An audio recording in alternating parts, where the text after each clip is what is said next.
Everything I've ever wanted in a relationship. Netflix, Hulu, Disney Plus. I mean, doesn't have HBO Max, but you know, no one's perfect. I love her, you know. And she's a mom. Yeah, I found that's the secret. I like to date moms with, you know, kind of fucked up kids. Well, how do you get your Adderall? I mean, come on. I mean, you know, they don't know what's missing. They're not paying attention. Oh, I'm going to hell for that one. I'm glad the kid's not here. No. I am actually, well, since I live with my girlfriend and we're pretty much engaged when I get around to asking her, I live with her and her beautiful, talented 15-year-old daughter. So technically, you could say that I'm a step Preston. I'm a stepdad, which is wonderful. I enjoy being a stepdad. I adore her. The upside is that she's a well-behaved kid. She kind of likes me. She hasn't stolen my weed yet. In fact, she shares hers with me. That's good. I like that. And we get to exchange hoodies and high tops. So I like that. Now, however, the downside of being a step person, having a stepdaughter, and being a stepdad is that, oh, how do I say this? An entire category of porn is now completely ruined for me for the rest of my life. You sick butts. That's a better reaction than I got last time I told that joke. Last time I told that joke, people were like, just dead silence. And I'm like, what am I supposed to say? I like it more now? Oh my goodness. By the way, these are not my jokes. It's just like a suicide note. So anyway, no, I've actually, truth be told, I've become a stereotype. I don't know what the middle-aged guy equivalent of a basic bitch is, but that's kind of what I become. By that, I mean I'm 53 years old and I'm dating a significantly younger woman. Because, you know, that's how we roll. She's the only one who put up with my bullshit. Any woman my age is not going to put up with my crap. Damn right. Damn right. Like, you're going out wearing that? So I need a younger woman. It has nothing to do with my, you know, me being there. I wouldn't know what to do with that. But, no, so yeah, I've actually never dated a younger woman before. She is 39, and of course I'm 53. And it works out for both of us, actually. I get a young, sexy, virile woman, and she gets a guaranteed payout on my life insurance policy. Oh, my goodness. Let me see. One interesting thing, though, and I didn't think I'd ever have to do this before, is usually when you get to be my age and, you know, you start dating somebody, usually you don't really have to worry about meeting the parents. Or if you do, it usually involves like a trip to the nursing home, maybe. Or in some instances, you know, funeral home. Either way, you know. Actually, I kind of like the nursing home thing because, you know, most of the time they don't eat their Jell-O, so I get to have that. So that works out for me. But no, her parents are still very much alive. So I remember the first day I had to go meet them. Showed up at the house, knocked on the door. Boom, boom, boom. I felt kind of nervous. I'm like, oh no, I gotta meet the parents. I hope they like me. I hope they don't own any guns. Anyway, so the door opens up, right? And I'm like, and all I see is belly button. And I look up. There's her dad, all 6'6" of him. I'm like, yeah, this is gonna go well. But no, he kind of looks down at me, and I could tell right away that he was into fishing. Because he just kind of looked at me like, yeah, we'll throw that one back. But, no. The mom, on the other hand, yeah, we didn't get along so well. She really wasn't impressed. First thing she said to me, she said, do you realize, sir, that there is 14 years between my daughter's age and your age? And there's only 6 years between my age and your age. What do you have to say about that? I said, well, unless you have HBO Max, I'm going to stick with your daughter.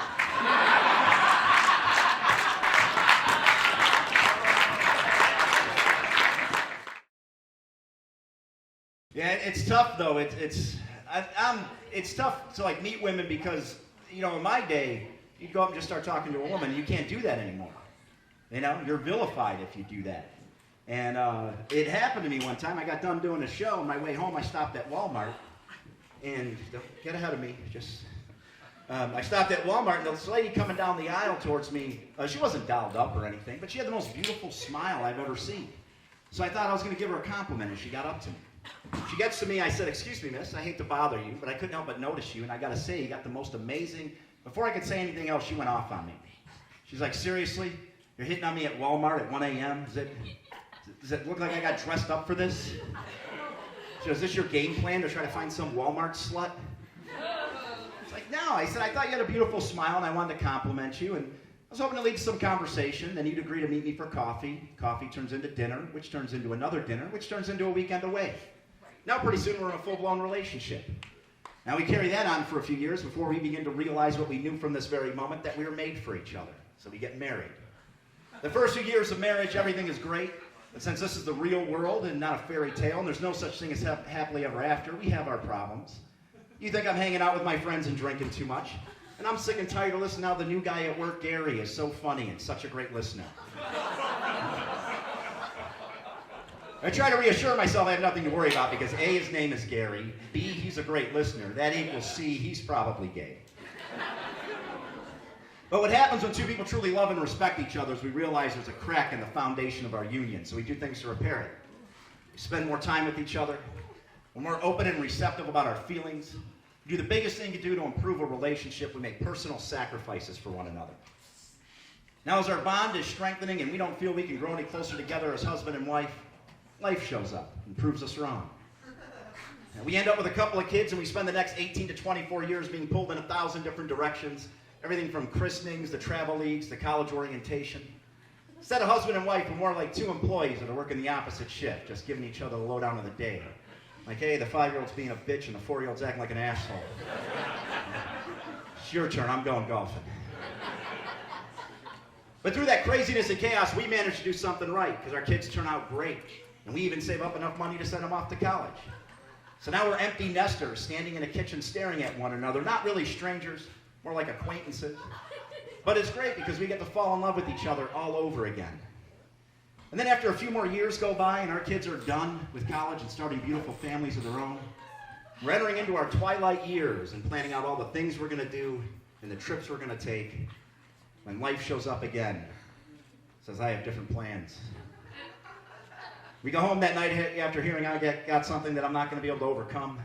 You go through all the emotions you go through, fear, anger, resentment. I gently lift your head up, I gaze adoringly into your eyes, and I whisper, this is good news for Gary. Because the last thing to die in me is my sense of humor, so pretty soon our tears turn to laughter. We come to the final feeling of acceptance. And then at my funeral, you get up and you thank everybody for coming. You talk about all the amazing things we did together and the wonderful things we were planning on doing, but unfortunately ran out of time. But the first thing you're going to talk about is tonight. How a young lady came to Walmart, not looking to get picked up or hit on, and a sweet-natured guy was so taken with her smile he couldn't help but compliment her on it. Now, man, you can believe me, you cannot believe me, you can even say this is corny. That's all I was thinking, and obviously it upset you, and that wasn't my intention. I apologize, I'll let you get on with your shopping.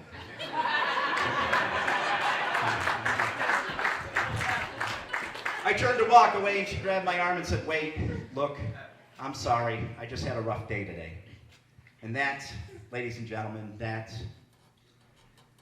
is actually a story of how I got a blowjob in the parking lot of Walmart. Yeah, like 1 in the morning. From some Walmart slut that I never called.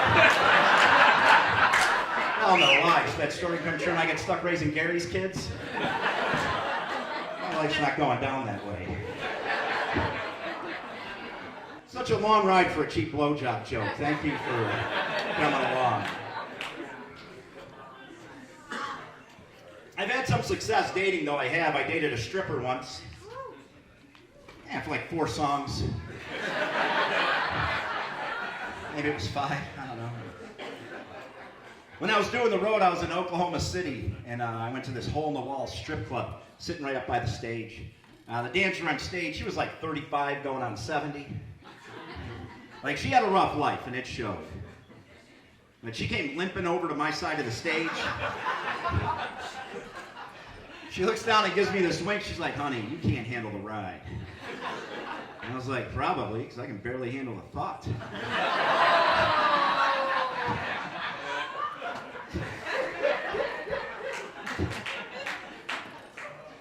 Dating is tough, though. It is, man. I was getting desperate. When I go on dates, I'd roofie my own drink.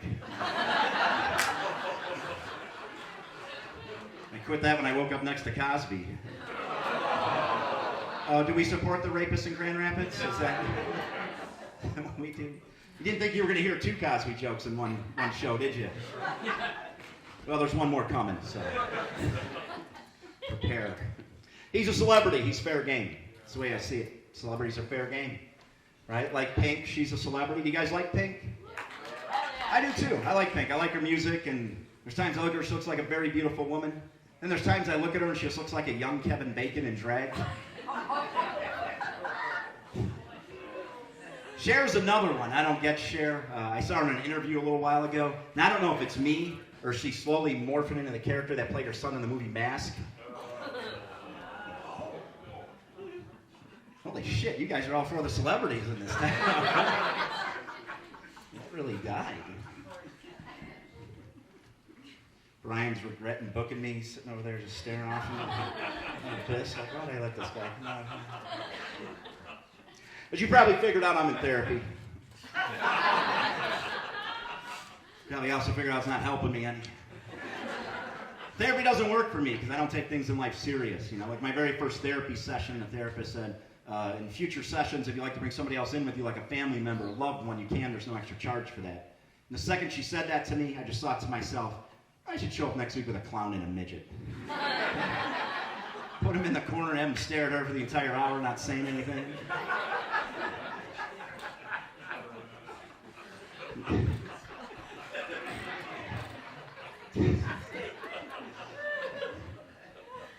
You got to take care of your mental health, though. You do. You got to take care of your mental health as much as your physical health. And as you can tell, I do nothing for my physical health, so I got to take care. Like, because when I was a kid, you know, we didn't worry about when I was a kid. That wasn't a thing.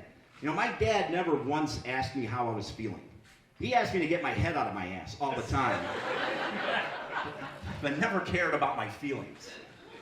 And my problem is, like, I misread people. I misread their facial expressions, the way they say things. Like, not you guys tonight. I'm pretty sure I know how you guys feel about me, but I do misread people.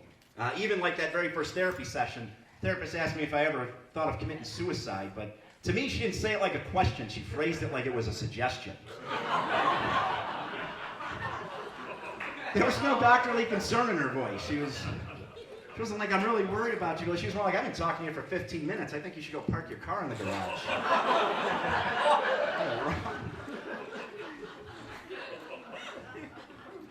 The real kicker is she's a good problem solver, so I don't know. But she helped me learn some things about myself and like my ADHD. I've had ADHD ever since I was a kid. Biggest problem with that is your inability to focus and pay attention. It was a problem even for like serious matters. Like a few years ago, I had some health issues. I went to the doctor and they did some blood work. Doctor came in the room and she said, well, it turns out you're anemic. And I said, okay, so what does that mean? She goes, well, your body's not producing hemoglobins. I didn't get anything else she said after that, because the second she said hemoglobin, my mind went, Unterblieben Lattenblut. All right. That's nothing to say on all the way up to the guitar solo. I was like, I should probably zone back in. Pay attention to this. It could be serious.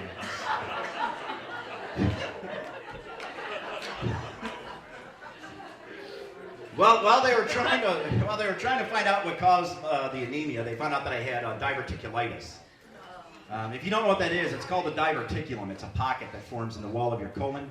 A few years ago, I had surgery to have that portion of my colon removed. Oddly enough, is not made any less of an asshole. Yeah, and I actually found the diverticulum through the course of a colonoscopy that I woke up in the middle of. Oh yeah, that was a lot of fun. Doctor's wiggling that rod around like he's trying to get a hook out of a bass's mouth. And actually, it wasn't too bad though, because I was still feeling the effects of the anesthesia, so I actually felt like a Cosby date. Like I knew something unpleasant was happening to me. Yeah, I told you one was coming. The fact that you laughed harder at that one than the first one's fucked up. That one's way worse. Doing comedy, you get groans a lot. You get groans by people who are doing grossest things than you've ever done in your life.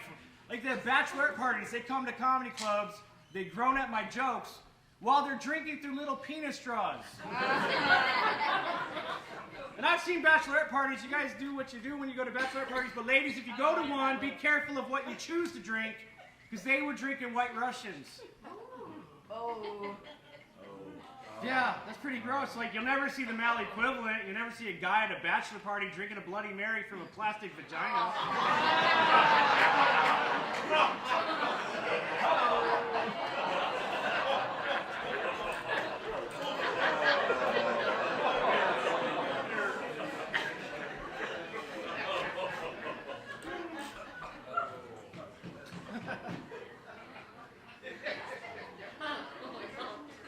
Did I mention I'm a dad and I'm having another kid?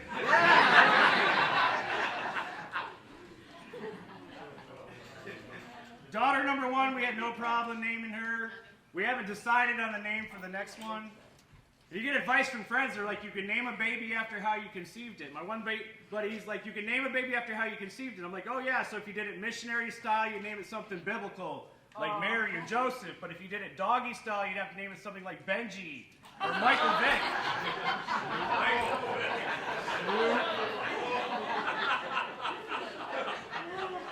But we conceived after makeup sex, so what are we going to name it? Mary Kay or maybe Maybelline? Or...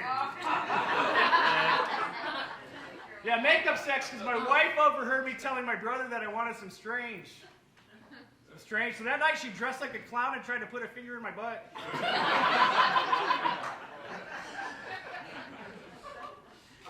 That made me giggle.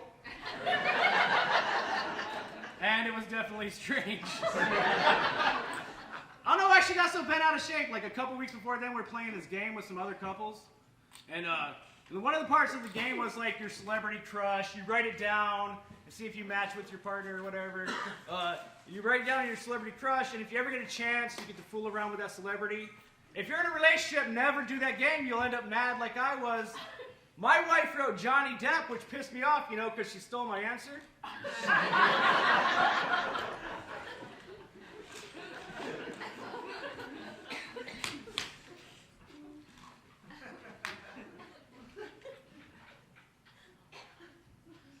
Being a dad's probably like the number one thing on my mind lately, like trying to be a good dad, having longevity through all the healthcare issues going on in the world right now. People dying and Christmas, and that guy, his girlfriend died on top of him. Like, all sorts of ill shit's going on. Like, so I'm thinking how to be a good dad, and like I want to focus the rest of my life on how to be a good dad and all that. Like I'm reading books about it. Like I read the book Rich Dad Poor Dad, which hasn't taught me how to be a better dad, but it did inspire me to write a book about my dad. It's called Asshole Dad, Cool Grandpa.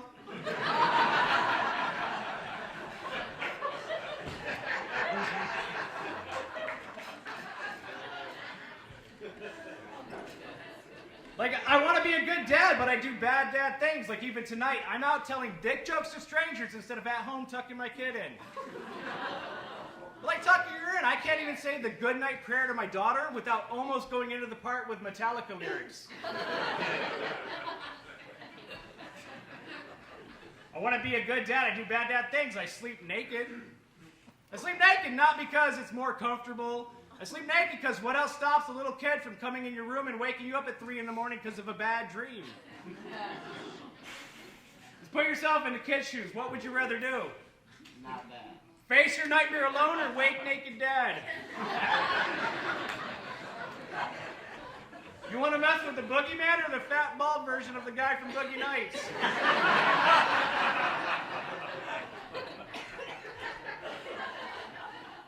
Want to be a good dad? I just do bad dad things. Like, I got bad photos on my phone. You can't have bad photos on your phone if you're a dad. Your kids will find them. My daughter's browsing my phone. Dad, why are there naked photos of mom on your phone? I don't know, because she was sleeping?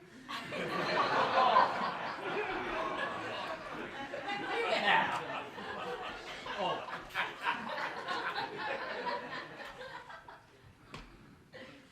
Oh. Yeah, she was sleeping. She's on prescription Ambien. That helps her sleep.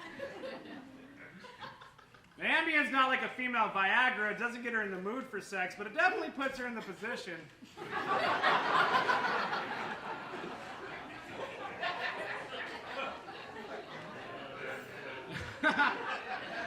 Did you guys know that Ambien was the #1 pill prescribed from Dr. Huxtable? Is Dr. Huxtable free now? Is Bill Cosby free? Oh, this one's funny. My 5-year-old is babysat by my aunt. And my aunt happens to be married to a black guy, and they got mixed race kids, and I don't have any problems with that. That's my uncle, them's my cousins. I ain't got nothing but love for that. But it does lead to some awkward questions. Like the other day, my daughter comes home, rubs my wife's pregnant belly and says, Dad, what if the next baby comes out black? I felt like I had to be honest. I'm like, if the next baby comes out black, that means you're going to get a stepmom.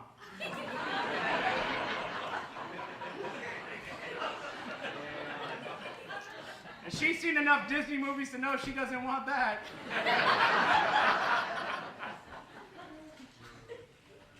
That would suck. That'd suck. I got a lot of friends, they say things if their relationship ever failed, they'd never remarry. And I'm of a different mindset. If my relationship ever failed, I would totally remarry, but not for the same reason. I would never marry again for love. I'd marry again for something I need, like sex every day. And my next wife would marry me for something she needs, like citizenship.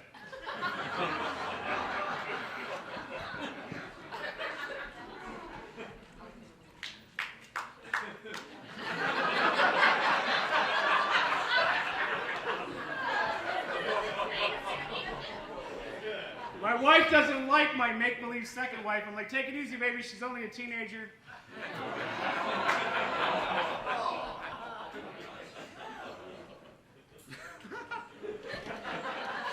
Just a reminder, this is comedy night and not take shit serious night.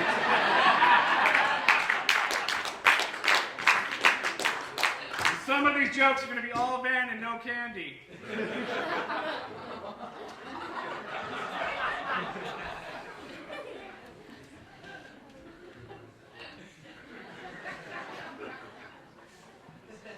All right, I'll tell a cleaner story. I'm a Michigan transplant. I grew up in California, had to move to Michigan, and now I'm kind of stuck here. It's an awesome state. It is an awesome state. I've learned to love Michigan. I've even learned to appreciate winters. Yay, the light. Yay, winter. It's 60 degrees outside yesterday or something. What's going on? Yeah, Michigan's beautiful, man. I love going out to Lake Michigan. I don't really have like a beach body. Been getting kind of chubby the last couple of all my life. The problem is I like to eat. I like to eat a lot. I like to get high. I get the munchies. I wish they'd make a Big Debbie, because then I wouldn't have to eat so many goddamn little ones.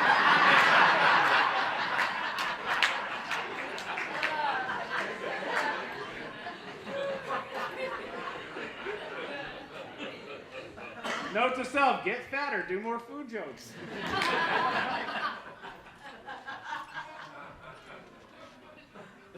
I had a whole run of them, I can't even remember them. I'll tell you guys how I had the daughters, and I wasn't going to go for the boy, but I do have a nephew, and that kind of solidifies my opinion with that. Because my nephew's in middle school, he's going through sex ed, and he came to me for advice because he knows that I'm a reader. So he brings me his little booklet, his little pamphlet, sex ed pamphlet, and if you're about my age or whatever, you probably had the same booklet and pamphlet growing up. In this sex ed pamphlet, it teaches you a lot of the science, all good things to know, but no practical advice that'll save you any embarrassment as you're going through life's experiences, I guess, you know. So I'm writing a sex ed book for middle schoolers, everybody. Yeah, lesson 1. Lesson 1, never ever 69. After sex.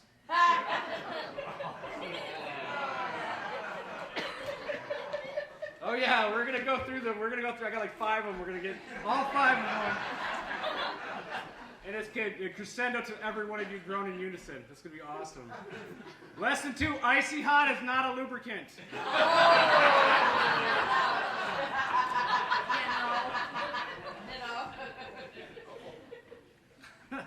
Is it a bad sign when your wife tells you to not talk to you and to talk to her until she had her coffee and then she quits drinking coffee? All right, lesson 3. Driving on the rumble strips is not considered foreplay. I tried that on my wife and she only got wet because she spilled her coffee. Next lesson. Sleeping with a pregnant woman is not considered a threesome.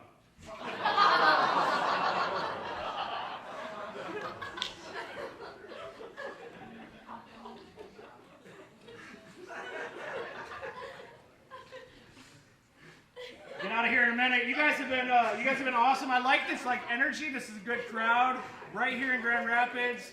You guys are awesome for coming out. Last time I did a show that had about this many people, I had to drive to central Indiana.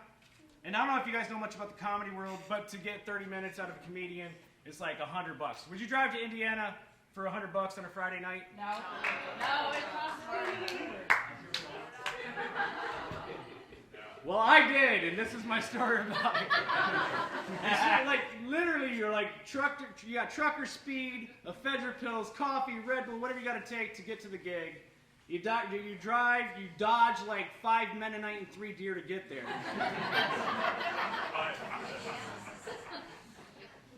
You just want to drive back the 3-4 hours back home.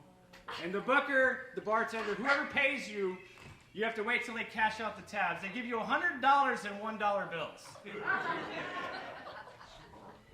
Of which none will make it home. Not a single dollar bill will make it home.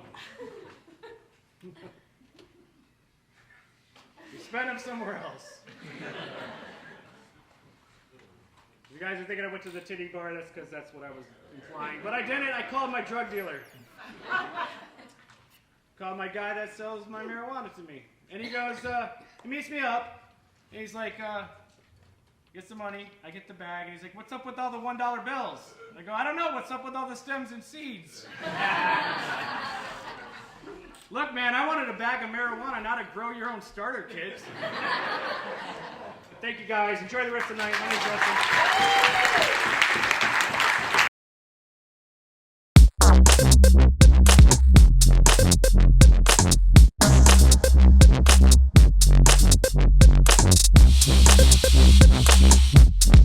Justin.